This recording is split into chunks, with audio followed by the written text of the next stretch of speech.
Hello, hello. Good evening.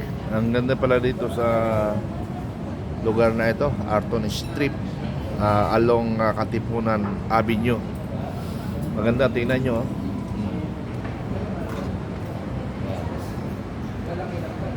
Ayun, Marikina yan. Ayun ang SM Marikina. Dulo noon, Antipolo. Ganda. Parang nasa tower, nasa taas ka rin ng bundok, pero nandito pala tayo sa Katipunan. Okay, thank you. Si attorney, okay, kaway.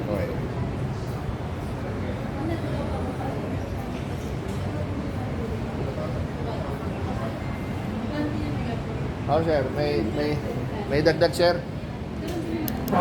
Ano gusto? Ito pala ay nakakilala sa akin, taga-subaybay ko pala. Isang negosyante ng Morphe. Sir, anong masabi niyo, sir? Ikaw ang idol ko. Okay, good. Oo, si ma'am. So, yun lang. Siya pala yung taga-subaybay. Hinihintay niya daw ako na kwan. Madali na na exciting to sedition. Hindi kasi, paano nila ako dadali ng inciting to sedition? Dapat si Pangulong Marcos na nga inciting to sedition ko. Bakit? Siya nagpagulo ng bansa eh. Ginulo niyang bansa eh. Kaya dapat siya i-charge ko ng inciting to sedition. Kaya nga, pag naribot ang gobyerno, pwede natin i-charge ang inciting to sedition ng Pangulo. Dahil kasi yung si Pangulong Marcos, senior, Marcos pa rin eh. Nagkagulo, 1986. Siya ang dahilan kaya nagkagulo ang bansa.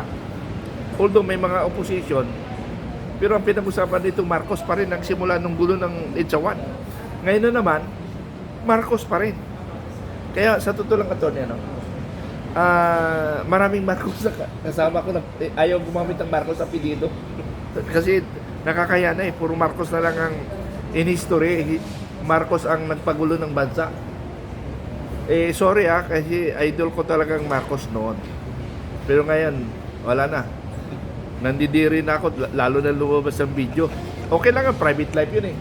Private life yun, pero dapat hintayin niya muna matapos ang pagka-presidente niya. I'm sorry mga kababayan.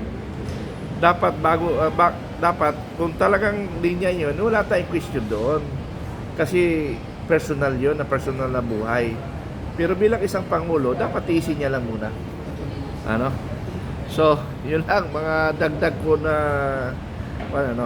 baka may pa last word ka nga pala, attorney. Naku, sana magkakaroon ng bagong format itong makabayan. May mga suggestions ako na mga shorts na kasi kung minsan yung mga tao maikli ang attention span. Medyo ipuputol-putulin natin into segments na parang TikTok, parang 30 seconds. Abangan nyo. Abangan nyo kasi meron kami mga gawing plano. So ito, ang view, ang ganda ng view. Okay, maraming salamat. Bye-bye.